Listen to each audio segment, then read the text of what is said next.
Number 10. Moon trash. Yep, us humans don't only litter on our beautiful Earth, but on the moon as well. Over time, the astronauts who visited the moon managed to leave quite a bit of trash behind. It's estimated that there's 181,437 kilograms, about 400,000 pounds of man-made materials lying around on the moon. Now, to make you feel better, it's not like the astronauts have been purposely littering the place and throwing sandwich wrappers and banana peels everywhere. Most of the garbage is debris from various experiments, space probes, and lunar rovers. Some of it, in fact, is still functional today, and I guess it's easier just leaving it there than bringing it back on the spaceship and back to Earth, but I feel like they should just make a storage shed for this kind of stuff, you know? Just not leave it on the ground. There is also some real trash though, however, such as astronaut poop containers. Yes, poop containers, which is just gross. Number 9. The moon is a burial ground. For those of you who didn't know, including myself until today,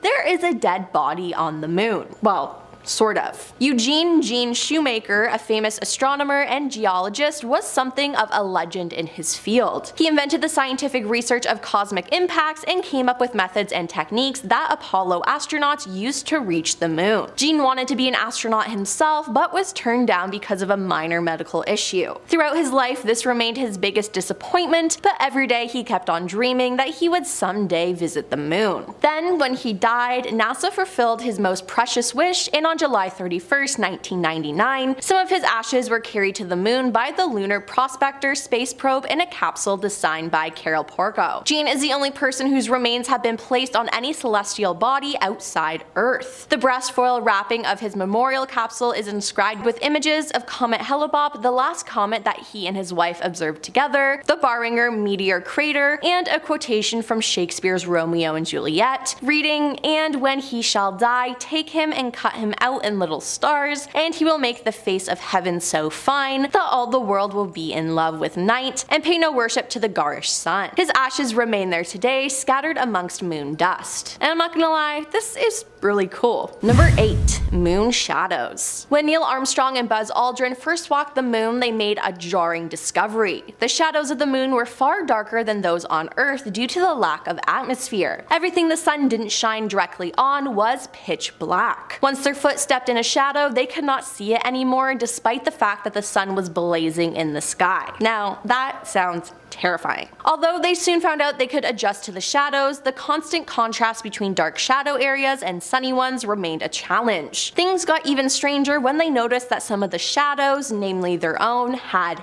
halos. They later learned the eerie experience was caused by the opposition effect, a phenomenon that makes certain dark shadowed areas appear surrounded by a bright light when they're viewed in a certain angle to the sun. In general, the shadows of the moon caused mischief on many Apollo missions. Some astronauts found their maintenance tasks impossible because their own hands blocked out what they were doing, while others thought they were landing on a steep slope because of the deep shadows that seemed like a cavern. Number 7. The moon has its own time zone. If you've ever wondered, can astronauts tell time on the moon? The answer is yes, it is possible to tell time on the moon. In fact, back in 1970, Hellbros watches asked Kenneth L. Franklin, who for many years was the chief astronomer at New York's Hayden Planetarium, to design a watch for moonwalkers that measures time in what he calls lunations, the period it takes the moon to rotate and revolve around the Earth, and each lutation is exactly 29.530589 Earth days. For the moon, Kenneth developed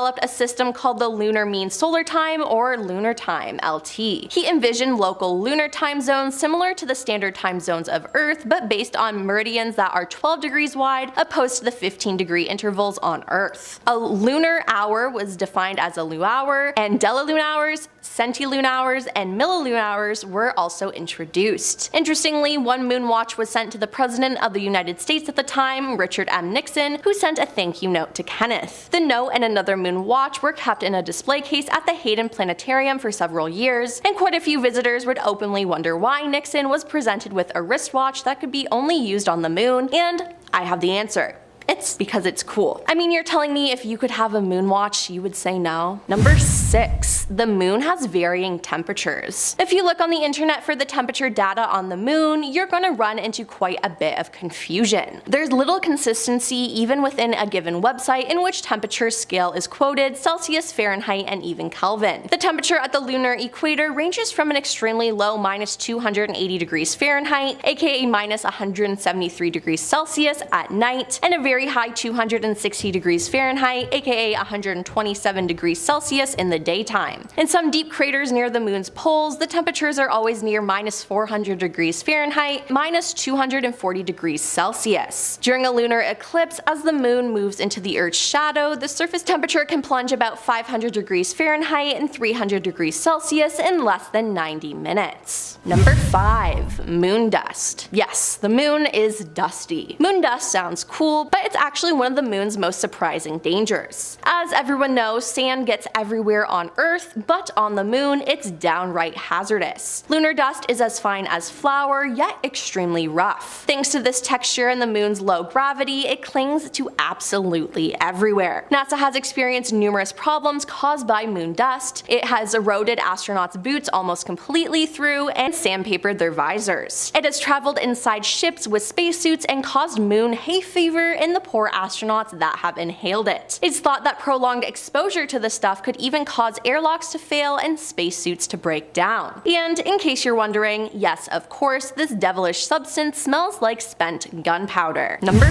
4. The moon's origin. Where did the moon come from? The short answer is that we don't really know. However, science has been able to come with a few educated guesses. There are 5 main theories about the origin of the moon. The fission theory argues the moon used to be a part of our planet that was separated at some very early point in Earth's history. This would make the moon part of what is currently the Pacific Ocean basin. The capture theory says that the moon was just wandering the universe until our gravitational field caught it. Other theories say our satellite was either condensed from a bunch of asteroids or the remains of Earth's collision with an unknown Mars-sized planet. Currently, the most likely candidate for the moon's origin story is the ejected ring theory, which is better known as giant impact theory. According to this version, a protoplanet, a planet that is forming called Theia, collided with Earth, and the ensuing cloud of debris eventually condensed into the moon. Number 3. Lunar anomalies. Some of the pictures taken by various vessels that have visited the moon have shown some very strange things on its surface. Many of these images seem to show artificial constructs that range from tiny canister-like shapes to the shard, which appears to be a towering structure that could be at least 1.6 kilometers, aka 1 mile tall. According to paranormal enthusiasts, there's even a large castle that is suspended high above the surface of the moon. All of this seems to point toward an advanced civilization that has lived on the moon and built complicated structures. Now, NASA has never really bothered to debunk these strange theories, so does that mean that there's some truth to them? NASA,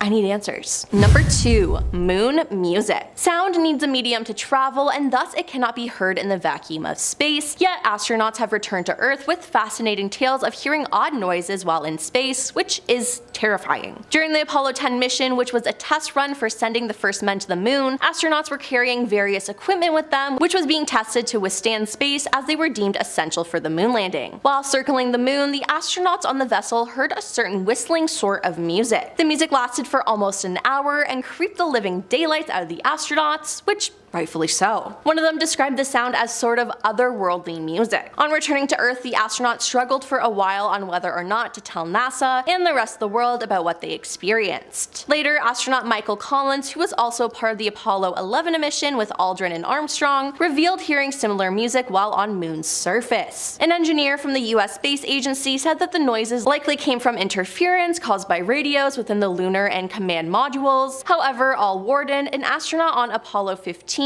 disputed the explanation. And coming in at number 1 is the lost recording. When astronaut Neil Armstrong took a walk on the moon and became the first man to do so in 1969, many conspiracy theories came to light. For one, people claimed he didn't actually go to the moon and that the footage was recorded in a studio. Of the many conspiracy theories surrounding this moment, there's one that remains a mystery to date. During the Apollo 11 mission, after Neil landed on the moon, NASA claims to have lost transmission for roughly 2 2 minutes. And in a reportedly secret message to NASA, Neil said, "These babies were huge, sir, enormous. Oh my god, you wouldn't believe it. I'm telling you, there are other spacecrafts out here lined up on the far side of the crater's edge. They're on the moon watching us." Now that sounds absolutely terrifying, and whether this is true or not, the fact that NASA lost transmission with Neil for 2 minutes is scary within itself. Being out in space, on a different planet, disconnected from everyone, and being completely alone sounds so scary. In our number 10 spot we have, it's a death trap. An unsettling reason for not returning to the moon would be because it's supposedly a bit of a death trap. Apparently the moon's surface is littered with craters and boulders that threaten safe landings. Well, yep, that checks out as one of the biggest reasons. Why would we risk all that hard work and money if once we're finally there, the craters on the moon are the reason for the project to fail? We should definitely maybe send some moon rovers there to help us figure out that equation first. Apparently before the first landing, the US government spent billions to develop and launch and deliver satellites to map the surface of the moon, but they still can't predict meteorite impacts that might happen after. So anyways, it's a mission just to plan the landing, and even still, they'll never 100% know that everything will be fine. I can see why they may be hesitant. In our number 9 spot we have the ending of the Cold War. One of the reasons it is said that we never returned to the moon was because the Cold War ended. Initially, getting to the moon, well, it was a race against Russia. NASA, as we know, won and got to the moon first, but in any case, they still wanted to go back to get a ton of research before Russia. But once the Cold War ended, the tension and competition wasn't as high. Yeah, that makes sense. That to me isn't really a good enough reason to not have gone back to the moon in, the last 50 years. But I could definitely see it being a motivating factor for not needing to go back as quickly. In our number 8 spot we have theoretical benefits. Allegedly, the benefits of going back to the moon are largely theoretical. Of course, scientists believe that potential research would be a key reason to go back, but it doesn't seem to be a good enough reason. Apparently this isn't a practical reason, and the risks would be too high for such an adventure to occur. If the moon were to eventually be used as a refueling place for larger expeditions, then that's a different story. But as it is, there isn't a good enough reason to return, and the government doesn't want to throw away billions on the possibility of benefits. Makes sense. In our number 7 spot, we have low funds. This one is probs one of the biggest and most likely reasons. Funds. Not that NASA doesn't already have a ton of funds for research purposes, but imagine how much more they would need to get to the moon again. They would have to build a whole new rocket, which I don't know how many employees that will take, plus you have to pay the astronauts a ton, plus all the mathematical scientists that plan the trip and whatever they do.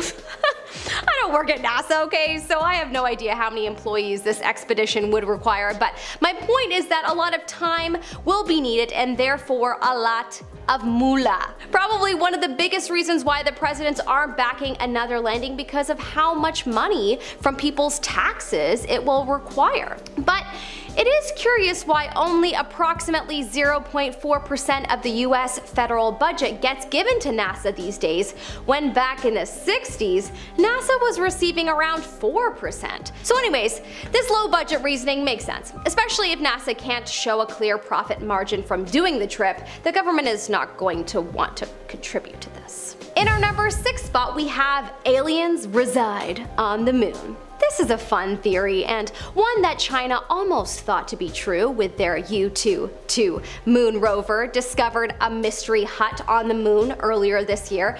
It turned out to be a rock on a crater rim, which truly made me laugh out loud. But still guys, who knows, it might be possible. Why not?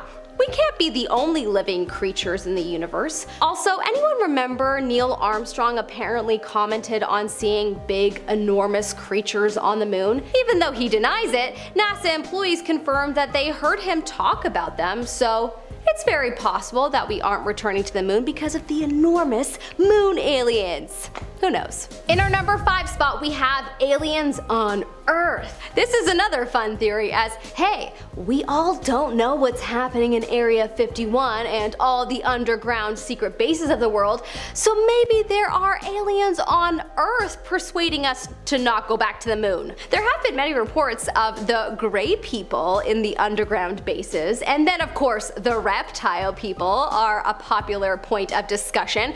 So who knows? Perhaps us humans aren't just humans anymore living on this planet. Perhaps there are shapeshifters around us telling us to not focus on the moon for whatever reason. Could be because they are from it. In our number 4 spot, we have billionaires might go there anyway. One of the reasons NASA might be holding off on returning to the moon could be because billionaires like Elon Musk or Jeff Bezos might be going there anyways. Why bother wasting money on a trip if we could ask the billionaires funding their own trip to let us, tag along for research reasons?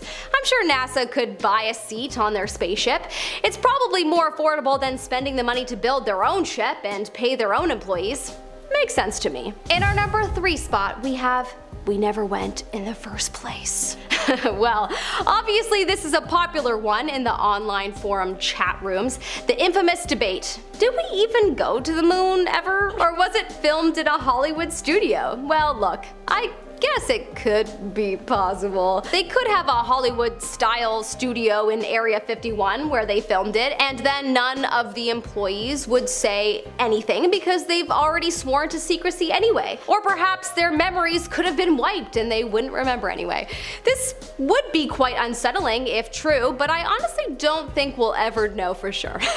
I wish I could go to NASA, watch the astronauts get in the spaceship, watch it take off, and then watch it land days or weeks later. Then I would be 100% convinced. If you know someone who has done this, please share your experience in the comment section below and make all the non-believers believe. In our number 2 spot, we have slim pickings. An issue that NASA in particular might be dealing with that is a little unsettling is the lack of young people interested in the idea of being an astronaut or scientist these days. Apparently astronauts say that American kids were polled and they say that they dream more about becoming YouTube stars rather than astronauts, and that's a big problem for NASA.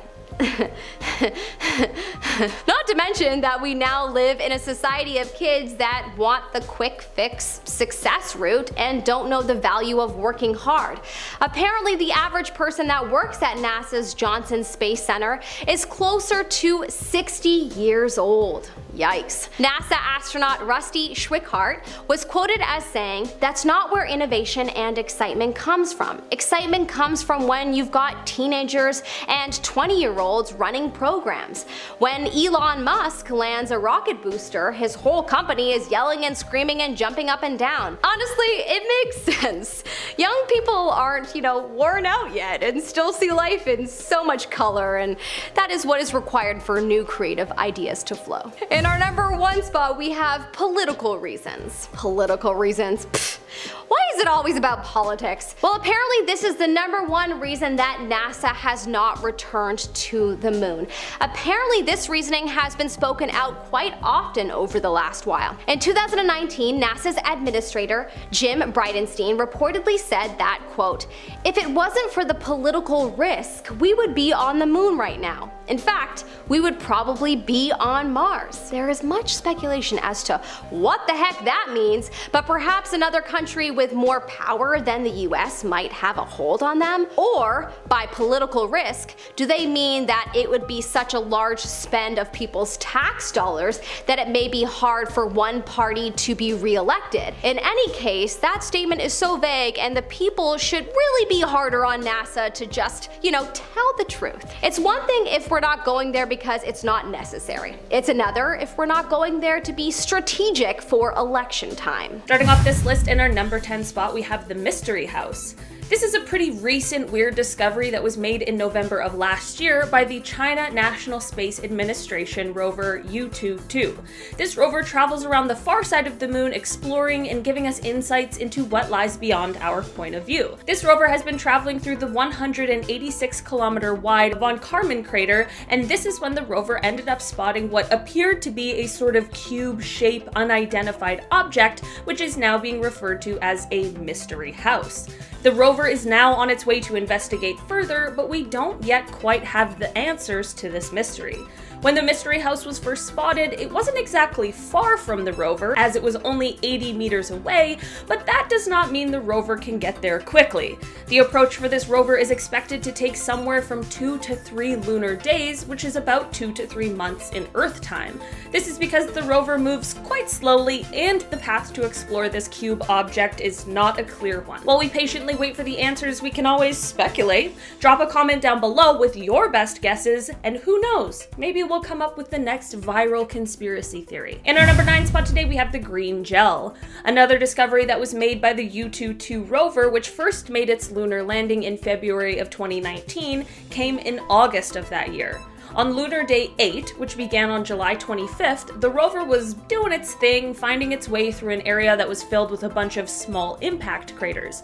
On July 28th, as the team here on Earth was preparing to power down the rover for its little midday nap, which is meant to protect the machine from high temperatures and radiation from the sun, which, if you take away all that scary space stuff, sounds like the cutest little thing ever, a little rover nap.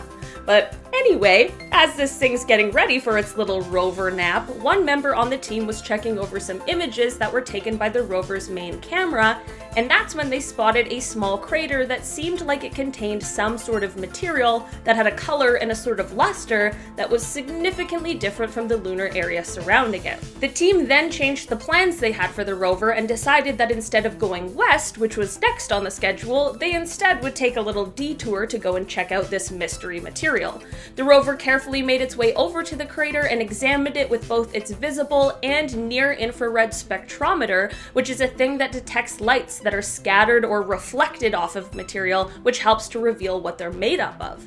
For a while, no one knew exactly what the substance was, and it was only being described as being gel-like and being a weird color. But after almost a year of more research, it was finally identified. It's rock! More specifically, rock that was melted together, most likely in the heat of impact from a meteorite. It's insane that something like that created a dark green glistening impact melt, but it's also very cool. I'm just glad we got down to the bottom of this mystery. In our number 8 spot today, we have orange-colored moon. Okay, I'm gonna be honest with you. This wasn't exactly found on the far side of the moon. I know, I get it, you're upset, but I just truly thought it was so cool. I really wanted to share it with you guys, so bear with me. All the way back in 1972, Apollo 17 astronaut and geologist Harrison Schmitt was exploring around the Taurus Littrow landing site when he stumbled upon some orange-colored soil. It was a completely unexpected find, and one that they weren't quite sure about. What was causing this soil to get its orange color, and why was it different from all the other soil around it? Luckily, especially since it's been so long, they've been able to look more into it, and there are actually some answers to this moon mystery. After more research, lunar geologists were able to conclude that the orange soil happened as a result of an explosive volcanic eruption that occurred over 3.64 billion years ago. That's so cool! This orange soil exists because of molten drops spraying out from an awesome lunar volcanic eruption billions of years ago. Space never fails to absolutely amaze me. I'm starting to think that geologists have the coolest job in the world, by the way. In our number 7 spot today, we have the Tsiolkovsky crater. This is obviously a crater, and it has been named after the Russian scientist Konstantin Tsiolkovsky. It was originally discovered on photographs that were sent back to Earth from the Russian spacecraft Luna 3. This crater is a large impact crater that lies in the southern hemisphere, but you might be sitting there thinking, there's a lot of craters on the moon, so what makes this one so special? Well, this crater is actually one of the most important figures found on the far side of the moon because it has a complex central peak and a smooth, lava-flooded floor on top of a few other interesting geographical features that make it a very exciting and important place for future lunar exploration. In our number 6 spot today, we have reflections. Like I mentioned before, for a long time it was widely believed that the far side of the moon was referred to as the dark side of the moon because it didn't receive any sunlight, rather than the truth, which is that the name is only to suggest that it's the side we know little about because we can't see it.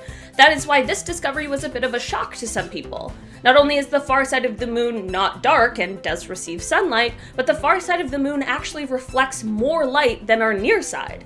This is because the side that we see has these incredibly dark, smooth, low-lying plains that are from ancient seas of molten magma that were on the moon, and while this is incredibly fascinating, it doesn't really reflect light very well. And while the far side reflects light better, it's still not that great. The moon is significantly darker than it appears to us, with most of the surface being a color closer to that of asphalt. In our number 5 spot today, we have the Sea of Moscow. This is a lunar mare that is one of the very few that sit on the far side of the moon, which is exactly what makes it so fascinating, as well as the fact that we aren't exactly sure of its origins. Just so we're all on the same page, Lunar Mare is the large, dark basaltic plains that are located on the moon. The basaltic plains are of course made up of basalt, which is a result of the rapid cooling of low viscosity lava that is rich in magnesium and iron that is at the surface or very near to the surface, and this appears both on the Earth and on the moon. For a while it was believed that this was formed due to some ancient volcanic eruption, but there is also speculation that it may have been from a meteorite cluster impact instead. Either way, whichever is responsible for this lunar mare, the moon sure was having a very stressful time. In our number 4 spot today, we have the crust. Remember how people used to believe that there was a face on the moon? Well, that was thanks to that lunar mare we just talked about. So while the Sea of Moscow and things sort of similar do exist on the far side of the moon, there really isn't a lot of Maria on the side that we can't see. What was called the Lunar Far Side Highlands problem became a thing of human interest in 1959 when that Soviet Luna 3 was able to send the first images of the dark side of the moon all the way back to Earth. On the side of the moon we can see, the near side, we see a lot of variation in coloring, and that is due to this Maria. This knowledge is what led to scientists being shocked when they first saw the other side. The far side, because the far side doesn't look the same as the near side at all. While a lot of the near side is Maria, the far side is mostly mountains and craters, and this led to the question and mystery of why. For 55 years this question plagued researchers, but now we think we may have an answer. Scientists realized that this difference and the reason for the lack of Maria might just be due to the difference in the crustal thickness of the side of the moon we can see and the far side, and this is just the consequence of how the moon originally formed. The most widely accepted answer of how the moon formed is the idea of some sort of Mars-size object slamming into Earth shortly after the planet came into existence, and this gigantic impact flung a bunch of stuff out into space, and this would eventually form our moon. That's like the very basis of the theory. So after this impact, the moon and Earth were both super hot, like so hot that parts of them vaporized, which created a disk of rock, magma, and vapor found around the Earth. Then, since the moon is smaller, it cooled faster, but the moon used to be like 20 times closer to us than it is now, so the far side of the moon cooled faster than the near side, and this created a difference in temperature between the two halves, which then led to impact the crustal formation on the moon. That was a lot of info, but how crazy is that? I always find it so interesting to learn about how each and every step in the formation of our solar system has affected the way things are in ways we don't even really fully realize. In our number 3 spot today, we have craters. Okay, so now we know about why one side has more Maria, but now, why does the far side have more craters than the near side? For a while, people thought this was because the Earth was acting as a sort of shield for the moon, but we now know that that is not true. The Earth only obscures about 4 square degrees out of 41,000 square degrees of the sky that can be seen from the moon, so obviously this means that the Earth is actually a terrible shield for the moon. This is what led researchers to believe that lava flows are more likely responsible, and this definitely goes back to the crust as well and the origins of the moon that we just discussed. The crust of the moon mostly consists of plagioclases, which were formed when aluminum and calcium condensed and combined with silicates in the mantle of the moon. Like we talked about earlier, since the far side was, well, further from the super hot, slower cooling Earth side after that big impact, these elements cooled sooner and the crust that formed was thicker. So when meteor impacts happened on the near side of the moon, there was a more likely chance of them cracking into the thinner crust, which then releases the basaltic lava. But on the far side of the moon, the thicker crust crust puts up much more of a fight, and now the moon is just left with these cool battle scars. In our number 2 spot today, we have the South Pole-Aitken Basin. Speaking of craters on the far side of the moon, this one is an immense impact one. Measured to be roughly 2,500 kilometers in diameter and between 5.2 to 8.2 kilometers deep, this is one of the largest known impact craters in our entire solar system. That is no easy feat and definitely means that the moon has seen its fair share of cosmic disturbances. This basin is not only the largest and deepest on the moon, but it is also the oldest. While this is located on the far side of the moon, apparently just the outer rim of the basin can be seen from Earth, and this is due to the huge mountain chain that is called the Leibniz Mountains. Remember those missions launched by the CNSA that we started this list off with? Well, one of their spacecrafts actually landed in this basin in 2019 and began to explore all around it, which means that all it has to offer is soon to be uncovered. In our number 1 spot today, we have the Eastern Sea. This is a lunar mare that is located on the western border of the near side and far side of the moon and is partially visible but pretty difficult to see from Earth. What is so cool about this one is the way it shows up on lunar images, kind of like a target ring bullseye. It is believed that this is an impact crater that was caused by an asteroid-sized object, estimated to be around 64 kilometers in diameter, traveling at speeds of around a calm, casual 15 kilometers per second. This collision is said to have caused ripples in the lunar crust, which is what gives it that ring effect. At the moment, we don't have samples directly from this area, so we aren't sure what the exact age is yet, but it is thought to be the moon's most recent or youngest impact basin, thought to be quite a bit younger than the Imbrium Basin, which is about 3.85 billion years old. Alright, we're starting off this list with a recent discovery of possible hidden structures on the far side of the moon. Now, this isn't necessarily scary, it's just kinda cool, but who doesn't like cool stuff, right? Scientists have examined data from China's Chang'e 4 lunar satellite, which is exploring the far side of the moon. By using ground-penetrating radar, they have detected echoes beneath the lunar surface, possibly indicating hidden underground structures. The anomalies that have been spotted suggest there could be a series of networks and tunnels or lava tubes underneath the moon's exterior. These subsurface formations could offer shielding against temperature fluctuations and cosmic radiation, making them good options for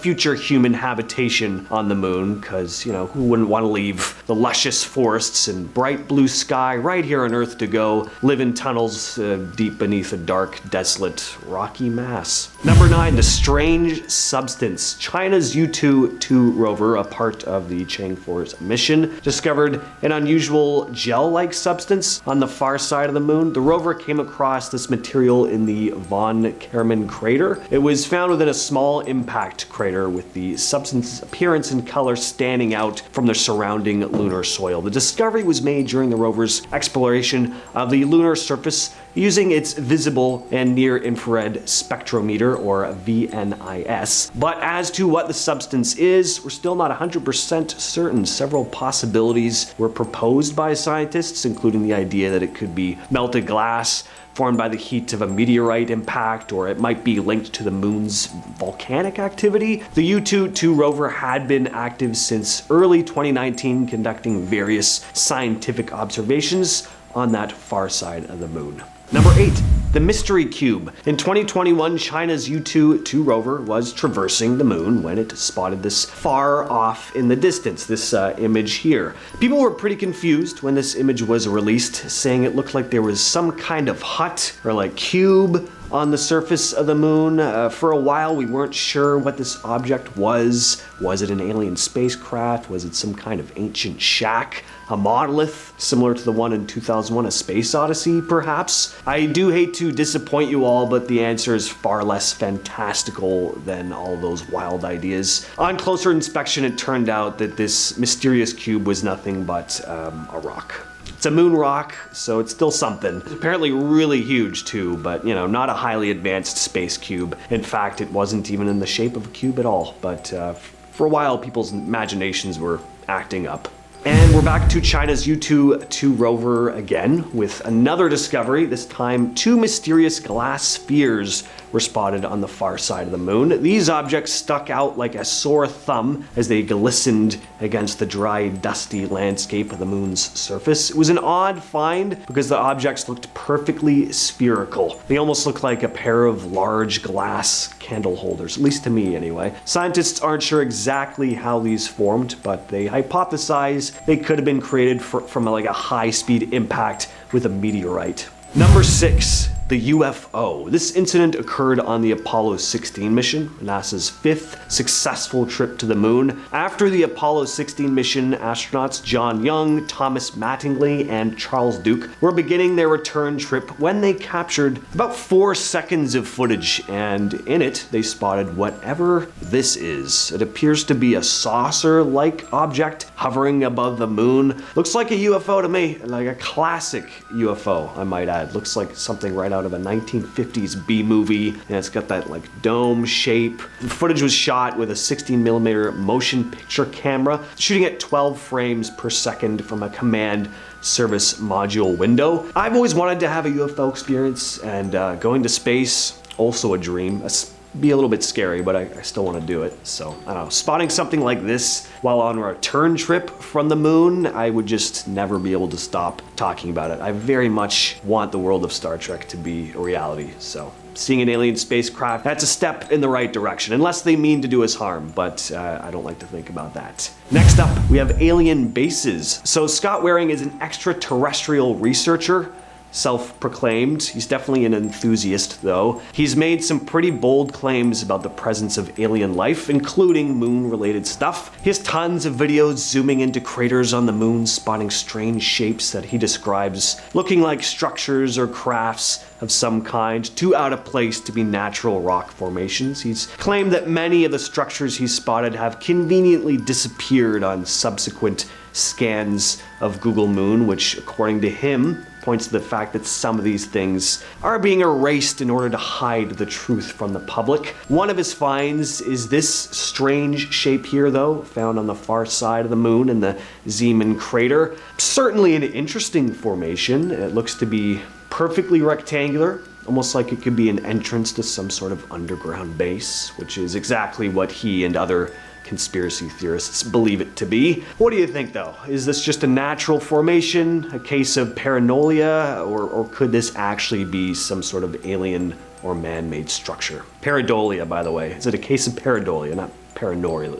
Anyway. And that's going to bring us to number 4 with the alien craft. This is another strange image that Scott Waring pointed out. Between Von Karman and Davison crater, it lies this. Waring believes that this is an extraterrestrial spacecraft. Writing on his blog, I found this structure in the center of a crater on Earth's moon. The structure closely resembles a ship from the Transformers movie. The craft is triangular in shape, but with a lot of odd bulges. The object is very shiny, more so than anything in its surrounding area, which tells me it's metallic. He went on to say, I feel this craft may still be salvageable and possibly could be used to transport humans to other planets in the Milky Way. So Scott certainly gathered a lot of info from this image of a rock. I mean, an alien spacecraft, sorry. But he is an extraterrestrial researcher after all. All I can say is I'd love it if you were right, but that just looks like a rock to me. It's a cool looking rock. It's got some nifty grooves in it, and kind of spaceship looking in shape maybe, but I'm not sold on it. I don't know. What do you all think though? At number 3, we have moon dust. Now, this is found all over the moon, not just on the far side, but it is pretty dangerous and, might I say, terrifying. Moon dust, also known as lunar regolith, is a fine powdery substance covering the moon's surface. It's composed of tiny particles created by the impact of meteoroids over billions of years. And now the thing is, it's called dust, but it's not as innocuous as the dust we have here on Earth. Moon dust is sharp, it's abrasive, and it's highly reactive due to the lack of weathering and erosion on the moon. It clings to equipment, which could potentially cause damage to spacesuits, spacecraft, and machinery. Inhaling or ingesting moon dust would be absolutely hazardous to human health, as it causes like respiratory and other health issues. Not that you'd be breathing without a helmet on the moon anyway, but it does pose a challenge for maintaining equipment and could lead to mechanical failures. And during the Apollo missions, astronauts reported difficulties with moon dust sticking to their spacesuits, which raised concerns about potential long-term health risks. And at second place, we have the castle. This image here was taken on an Apollo mission. Gotta say, pretty weird. Now, just like with a lot of other stuff on this list, this could just be a case of pareidolia, but it really does look like some sort of structure. There appear to be 3 support columns holding up some kind of tower. Another interesting part about this thing is that it's much brighter than the surrounding area, although that could just be a trick of the light. I really try not to let my imagination get too out of control looking at stuff like this, because I just really want there to be definitive proof of alien life, but I think it's important to keep a level head and look at this stuff objectively. So I'm just throwing it out there to you guys, to see what y'all think. Once again, what are your thoughts on this? That's what the comments are for. And coming in at number 1, we have Transient Lunar Phenomenon. Transient Lunar Phenomenon, or TLP for short, are unexplained and temporary changes observed on the surface of the moon. The strange phenomena has intrigued astronomers for centuries. One common TLP involves the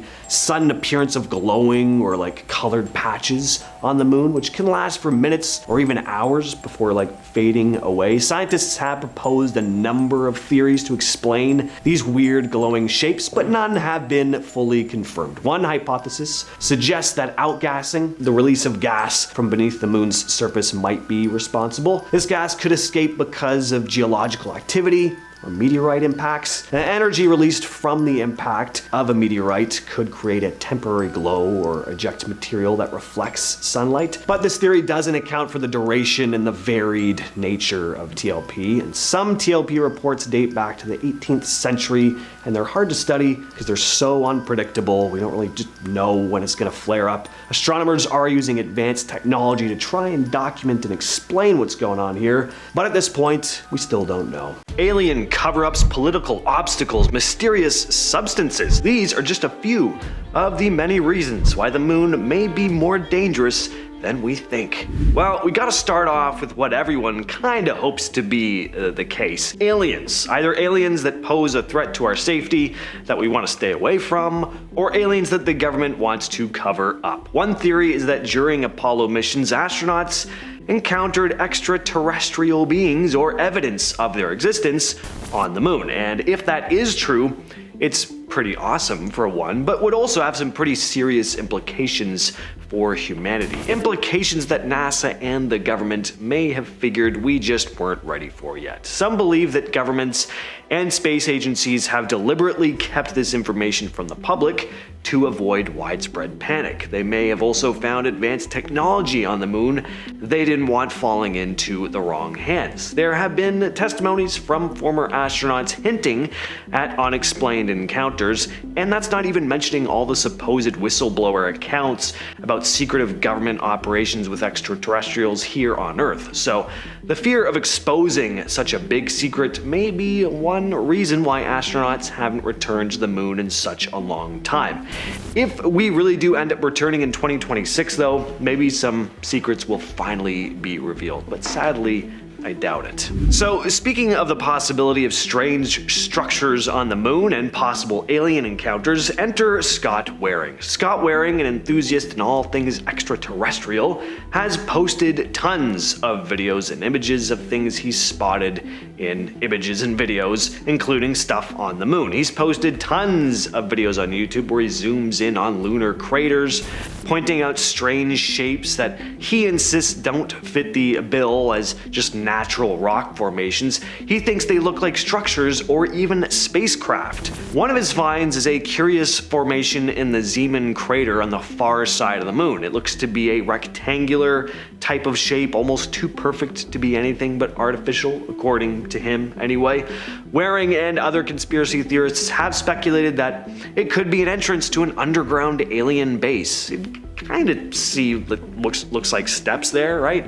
Waring also alleges that some of these structures he's identified mysteriously vanish from future scans of Google Moon, making him think things are being covered up. Either the images are getting scrubbed from Google, or the objects are mobile in some way and are just flying away or like closing up. But are these just cases of the human brain perceiving familiar patterns or shapes where none actually exist? I gotta say, in most of these cases, I think so. I do believe there are aliens out there. I also think there's a high probability they've interacted with us, but I'm not too sure they have bases set up on the moon. But what do you guys think? Let's talk more about mysterious objects and structures on the moon. Anyway though, maybe you'll be convinced. Could astronauts have come across alien structures or artifacts on the moon in previous missions? Remnants of some ancient civilization or evidence of extraterrestrial activity up there?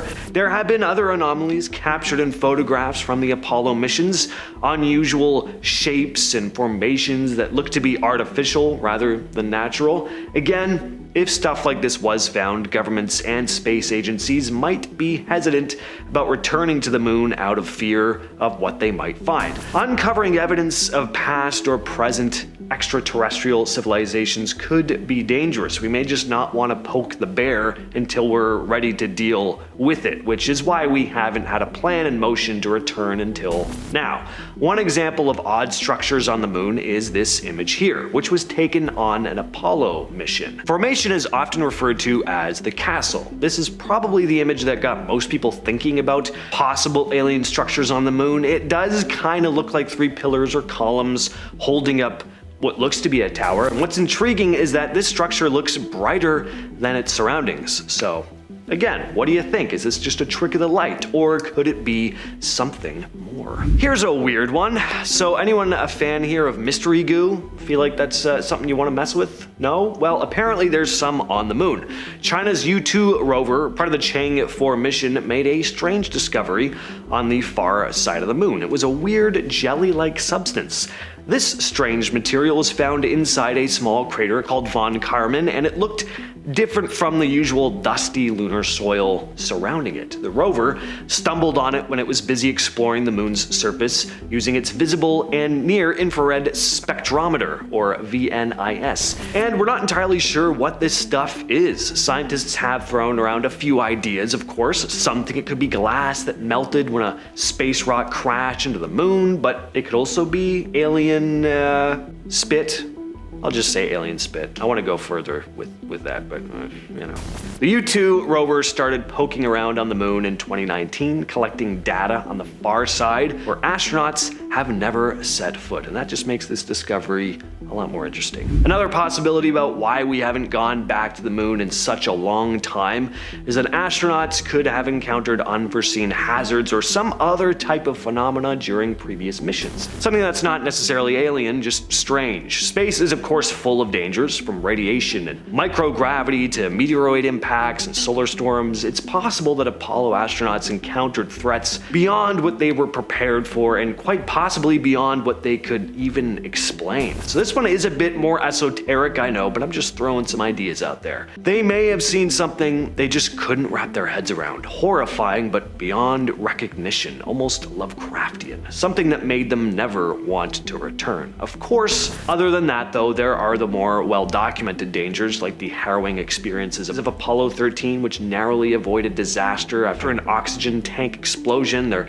are also the long-term effects of space travel on human health, like radiation exposure and bone loss. If astronauts encountered unknown dangers or phenomena on the moon, space agencies would obviously be a lot more cautious going forward. So maybe they prioritized unmanned missions for that very reason. Here's a more cynical idea though. Maybe the moon holds strategic importance for military purposes. Maybe landing on the moon wasn't as much about humanity reaching the stars as it was about gaining control over a valuable piece of rock. I mean, the space race was happening during the Cold War, after all. The Soviets and the US were desperate to get up there. Could there be covert operations that have been going on the moon? Could the moon be in the process of militarization? Advancements in technology have made space-based weapons and surveillance capabilities very feasible.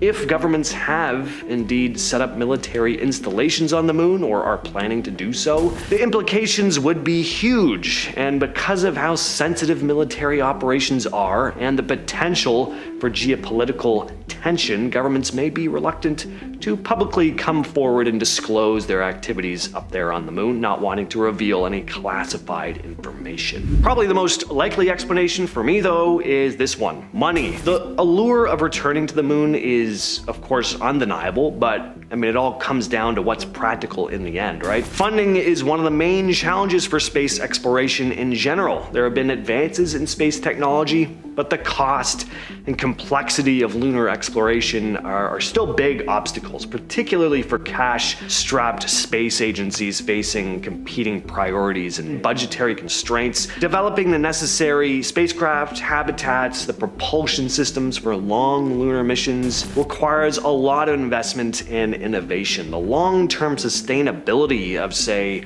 a lunar base is a big obstacle, because I mean, why go back to the moon if all we're gonna do is look around again? The goal is always to take things another step forward, and at this point it would be establishing an actual base up there, and politics come into play. I'll get more into politics in a minute, but political priorities shift and the public's interest in moon missions can also influence governments' funding for space exploration. In recent years, there has been a growing awareness as well of the potential impact of human activities on the moon and even Mars. Scientists and policymakers are getting more concerned about the risk of contaminating the lunar environment with all of Earth's little microbes or disrupting delicate ecosystems that may exist up there. There's no doubt that if we keep going the direction we are, that one day we'll colonize the moon and Mars, but we need to develop protocols and regulations to try and minimize the risk of biological contamination. If we don't, there could be big problems. Politics, they get in the way of everything.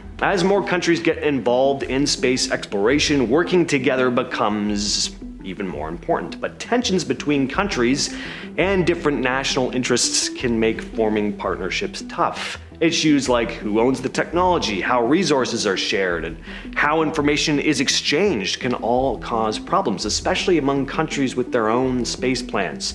To make moon missions successful and space exploration in general more successful, countries need to get along, conflicts will need to be avoided, and we have to put aside our petty squabbles and finally come together as one unified force, because I mean, the deeper we get into space, who knows what we're gonna find. But last on the list, we have moon dust, aka lunar regolith, which covers the moon's surface like a fine, powdery blanket. Dust doesn't sound very intimidating, but it can be, at least on the moon. Unlike the dust you find on stuff like that waffle maker, that person who barely knew you, got you for a Secret Santa 4 years ago that you only used once, moon dust is a different form of dust. It's not even dust. These tiny, sharp grains of sand. It's formed over billions of years from meteoroid impacts, and because the moon lacks any weather erosion, it just stays jagged. So this lunar dust can be a bit of a problem. Anakin Skywalker would hate moon dust. It's coarse and rough and irritating, and it gets everywhere. But it's more than just annoying and inconvenient. Moon dust can mess up spacesuits, spacecraft, and machinery, potentially causing damage or malfunctions, and accidentally inhaling moon dust would be very dangerous. Moon dust can cause all sorts of respiratory issues. Today we have some very exciting recent news about the far side of the moon. We have a fascinating new study from Harvard. We're gonna talk about moonquakes and a whole bunch of other reasons why the moon is actually more dangerous than you might think. And we're starting things off with some news that actually just came out the other day. Possible hidden structures on the far side of the moon. How exciting is that, right? China's Chang'e 6 rover spotted these buried structures, and news about the study came out in the Journal of Geophysical Research, Planets, which stated the GPR sends electromagnetic pulses into the lunar interior and receives echoes from the subsurface layers. We use the high-frequency channel data to detect the structure of the upper 40 meters along the rover's path, primarily consisting of rock debris and soil. Through this investigation, we have discovered multiple layers in the upper 300 meters, which likely indicate a series of basalt eruptions that occurred billions of years ago. So basically, the moon may have looked very different billions of years ago, because it would have had volcanoes. That is pretty awesome, but this also goes to show that there could be other stuff below the surface of the moon, perhaps something more ominous than the remnants of billion-year-old volcanoes. And it looks like I'm not the only one wondering if there could be something lurking beneath the surface. On to the next point. A new paper by Harvard University's Human Flourishing program discussed the possibility of an alien base hidden inside the moon, and in this base, there could be a number of aircraft used to quickly transport the beings down to Earth in order to continue their research or whatever the hell else they could be doing. I mean, we've talked about this kind of thing plenty of times, but it's pretty interesting to see academics from Harvard discussing it. The purpose of this paper was to give a possible explanation for all the UAP sightings that seem to be cropping up more and more in recent years, and the idea that extraterrestrials could be closer to Earth than we may think, with a base hidden right on our very own moon, it definitely makes the increase in UFO or UAP sightings more understandable. Next, I want to discuss something else that was brought up in this paper, the term cryptoterrestrial. This part dives into exactly what type of being may be operating the UAPs and possibly living hidden among us on Earth or even on the moon. The paper discusses 4 theories. The first are what we call human cryptoterrestrials. This theory suggests that a technologically advanced ancient human civilization once existed, but was most likely wiped out by a disaster like a massive flood. But that some remnants of the civilization continue to survive in secret, living in stealth among us today. Then there's the hominid or theropod cryptoterrestrial theory, that a non-human terrestrial species evolved to become technologically advanced and chose to live in hiding, possibly underground. These could be ape-like hominid descendants, we're talking like Bigfoot, Sasquatch type creatures, or even, according to this paper, intelligent descendants of dinosaurs. That's pretty wild. The third is former extraterrestrial or extratemporal cryptoterrestrials. These would be your classic idea of aliens, beings that might have come to Earth from out in space. And lastly, this one gets really crazy, magical cryptoterrestrials, and this is exactly what it sounds like. Basically mystical or magical beings that exist on Earth but remain hidden from human view. Now, we often talk about the potential dangers of intelligent life out in space, but what about wildlife, particularly underwater? Now, I know what you're thinking, there is no water on the moon. Well, it turns out there might be, and before these potential waters are explored remotely with rovers, manned missions may be getting put on hold in order to avoid any potential dangers. The darkest spots on the moon are its poles, and a number of scientists do speculate that there could be water or ice in these areas that could be useful to manned missions in the future. Nick Estes is the Science Operations Manager for ShadowCam, which is a NASA instrument being used to map out the darker areas of the moon. Now, he thinks there may very well be water up there, and where there's water, there's often life. At least that's what we see here on Earth, so who knows what kind of creatures could be swimming around on the moon. There's not as much protection against space debris on the moon as there is on Earth. In fact, there really is none,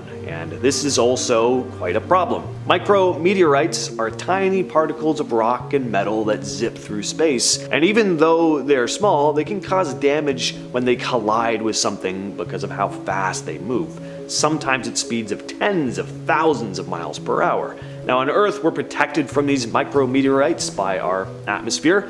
When they enter the atmosphere, they burn up and create what we see as shooting stars. But the moon doesn't have an atmosphere to provide this kind of protection. So Micrometeorites hit the lunar surface directly. For astronauts and their equipment, this is a big deal. Imagine one of these things flying into a spacesuit. The impact could be strong enough to puncture it, and that wouldn't be good.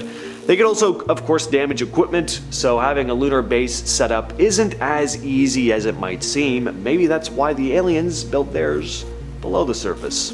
In part 1, I discussed the possibility of astronauts contaminating places we visit, like the moon, or places we might visit, like Mars. But what about the opposite? Us possibly bringing something back to Earth from the moon.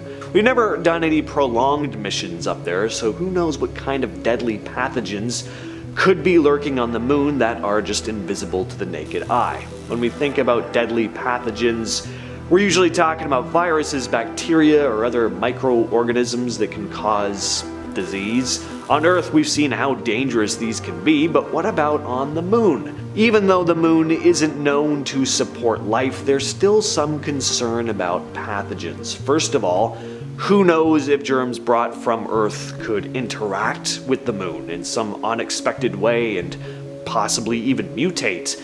Then we bring that stuff back to Earth and have some problems. There could also be microorganisms already on the moon, and if they were to be brought back, we could have a deadly situation on our hands as well. Fortunately, NASA does have strict quarantine procedures for astronauts returning from space though, but you never know.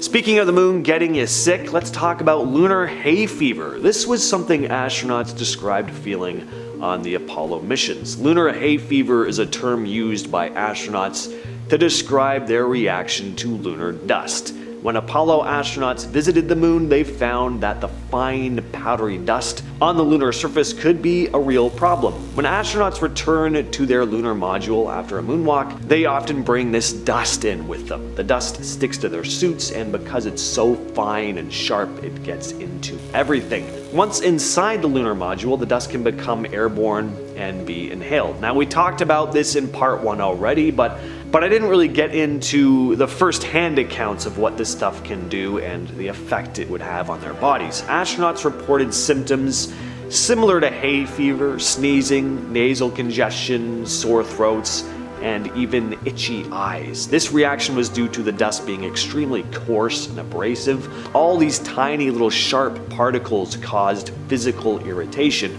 Astronauts would often describe the inside of the spacecraft smelling like burnt gunpowder because of all the lunar dust. But lunar dust may be more than just an annoyance. Like, who knows what health risks there are when inhaling these particles over long periods of time. The dust is not only sharp, but it's very small, so it can get deep into the lungs and potentially linger there for a long time.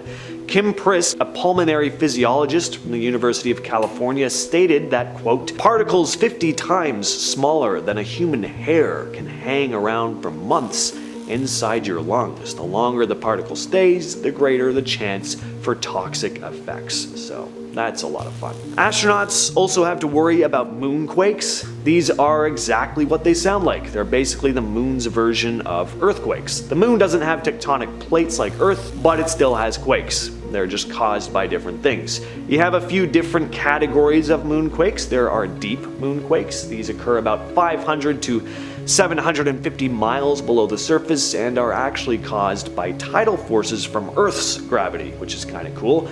You have shallow moonquakes. These happen closer to the surface and can be much stronger. These are the most similar to the types of quakes we have here on Earth. These ones are the most concerning. Some have reached up to 5.7 on the Richter scale, and to put that into perspective, that's strong enough to cause damage to buildings if it were to happen on Earth. And obviously, meteorite impacts will also cause tremors. So I probably don't really need to explain why moonquakes could be a problem for future crewed missions to the moon, especially more prolonged ones.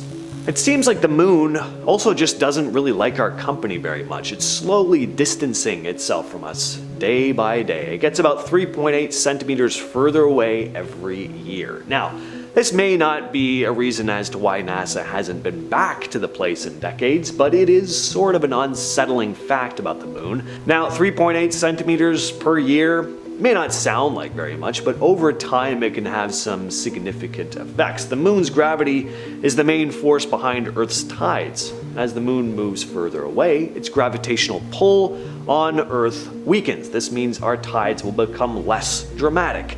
High tides won't be as high, low tides won't be as low, which can and will have an effect on ecosystems on coastlines. The moon also helps stabilize Earth's axial tilt. This tilt is responsible for our seasons. Without the moon's help, Earth's tilt could vary more wildly, which would lead to extreme changes in climate and seasons and make our weather patterns even less predictable than they are now. And finally, we gotta talk about the big elephant in the room, that maybe NASA hasn't done another crewed mission to the moon in decades because we never even went in the first place. Yes, the whole moon landing was a hoax conspiracy. Now personally, I don't think the moon landing was a hoax.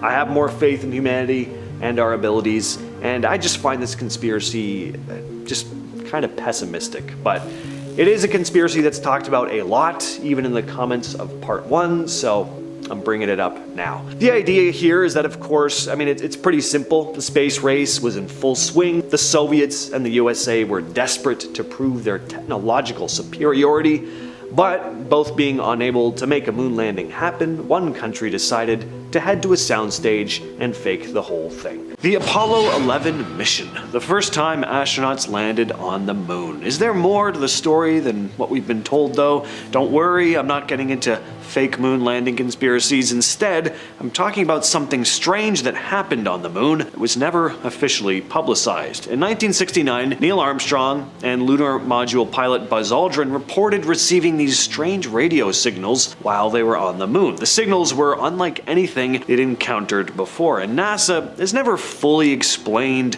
what these signals were or what caused them. The astronauts themselves were concerned enough to report the signals, but all we've been given are vague explanations about, quote, space interference or static. But could the signals have been coming from something else? Some believe these signals could have come from extraterrestrials, possibly even a signal that was coming from something on the moon, or some type of craft that was observing the astronauts. No one's been able to definitively figure out where these signals came from. Were they just random radio waves bouncing off space debris, or something more mysterious? NASA has always been pretty dismissive about it, and sure, maybe it was nothing. It's also very possible they just had no explanation. Over the years, there have been tons of photos of the lunar surface taken by the Apollo missions. Well, some folks have pointed out some rather strange things in some of these images, bizarre formations. Images that appear to show what look like pyramids, domes, or even straight lines in the soil. NASA has always insisted these are just optical illusions, products of shadows or rocky outcrops that we just misidentify, but a lot of these formations have sharp angles and their symmetry just seems so precise. It really makes you wonder if they could have been built intentionally. And if that is the case, then what's the deal? Why are they there? Were they built by some ancient civilization that used to live on the moon? That would be pretty cool, definitely something worth looking into. So why hasn't NASA done anything to explore these supposed structures in more detail? Well, maybe there's nothing there, or maybe they're just hiding something from us. Astronomers and conspiracy theorists have pored over Apollo mission photos, and some believe that these structures are evidence of something much larger than what we're being told. But we might find out more in the very near future with the Artemis 3 mission on the horizon, set to be the first crewed lunar landing since Apollo 17 in 1972. But was Apollo 17 really the last time astronauts set foot on the moon? Next, we have Apollo 20. Wasn't Apollo 20 cancelled? Well, let's explore that for a minute. For decades, there's been a rumor that the Apollo program continued long after Apollo 17. Some conspiracy theorists believe that Apollo 20 actually did happen, and that they allegedly flew to the moon in the late 70s. The mission, of course, wasn't made public. It was a secret operation. But why? Well, because there was something up there that needed to be explored further, but they didn't want to reveal anything to the public in fear of causing panic. Supposedly, during this mission, astronauts were studying evidence of alien contact on the moon. They allegedly discovered this huge abandoned spacecraft in some sort of base or outpost that appeared to be much older than any human structures. The astronauts reportedly even brought back alien artifacts. But the craziest part is that, so the story goes, they also found the bodies of 2 extraterrestrials in the craft, one of which they dubbed the Mona Lisa. NASA has, of course, never acknowledged this. One of the most popular theories surrounding the moon is that it's hollow. The theory became widely known after the Apollo missions, when astronauts during Apollo 12 dropped a large object onto the surface to test the moon's seismic activity. They reported this strange ringing sound. Apparently the moon rang like a bell for over an hour, as if it were hollow inside. NASA has explained this by claiming that the moon's internal structure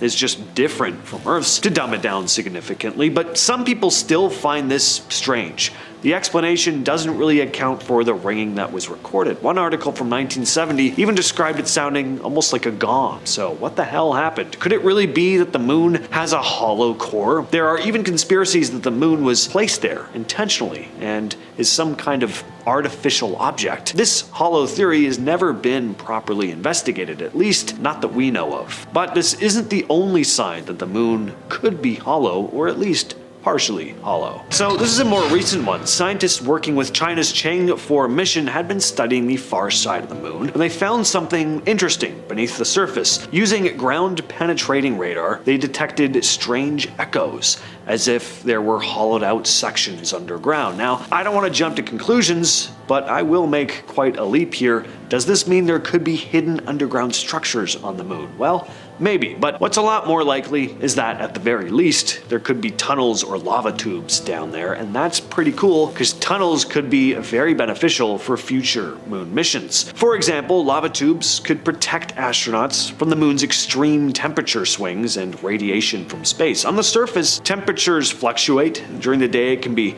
250 degrees Fahrenheit or 121 Celsius, and at night, it can drop all the way down to minus 280 Fahrenheit or minus 133 Celsius. That's just an unhinged fluctuation in temperature. Underground, though, things are a lot more stable. So setting up shop underground would be a much better bet. And if there are already hollowed out sections, much easier. Setting up base in a natural underground structure rather than building everything from scratch is ideal, especially when you're going to transport everything out to, the moon. Imagine lugging a huge drill up into space. Speaking of the hollow moon and hidden structures, a recent paper from Harvard University's Human Flourishing program came out with a pretty wild idea, that there might indeed be an alien base hidden on the moon. The study proposed that this base could house spacecraft designed for quick trips to Earth. The idea is that extraterrestrials could be using these ships to come here for research or who knows what else. Now, of course, we've all heard ideas like this before, but it is interesting that this came out of Harvard, not just some random dude on Reddit. The research also ties into the growing number of UAP, unidentified aerial phenomenon sightings, that are being reported more lately. With more and more of these reports of strange objects in the sky, the idea that an alien base could be hidden on the moon starts to sound a little less ludicrous. If extraterrestrials are really this close, it could explain why we're seeing so much stuff in the sky these days. Many astronauts have reported seeing strange glowing spots or lights on the surface of the moon. These aren't just simple reflections or optical illusions, but bright, unexplained glows that appear to move or change shape. Some of these glows were reported during Apollo missions, but they've also been seen by people on Earth looking at the moon through powerful telescopes. NASA has mostly dismissed these reports as either solar reflection or lunar gas emissions, but could there be something else going on? The lights are often seen in areas where there shouldn't be any reflective material. And it's especially odd when they show up near particularly large craters, because, maybe there's something built into those craters. So what could these strange glows be? Are they evidence of alien technology? Are people just overthinking things? Go ahead and make fun of me down in the comments. Next up, we have Cryptoterrestrials. What on earth is a cryptoterrestrial, you ask? Well, the term was actually coined in that same Harvard paper that I mentioned before. The term cryptoterrestrial is used to describe the beings that could be living on the moon or even right here on Earth. The paper lays out 4 theories about what these cryptoterrestrials might be. The first theory is called human cryptoterrestrials. This one suggests that a super advanced human civilization civilization once existed a long time ago. It was almost entirely wiped out by some kind of disaster, like a massive flood. But some survivors of this ancient civilization might still be around, living secretly among us. Next is the hominid or theropod cryptoterrestrial theory. This is a non-human species, something like a descendant of apes or dinosaurs that evolved to become highly advanced but chose to live in hiding, possibly underground. This idea kind of touches on cryptids like Bigfoot or creatures similar to ancient theropods. The third theory is what's referred to as former extraterrestrial or extratemporal cryptoterrestrials. This is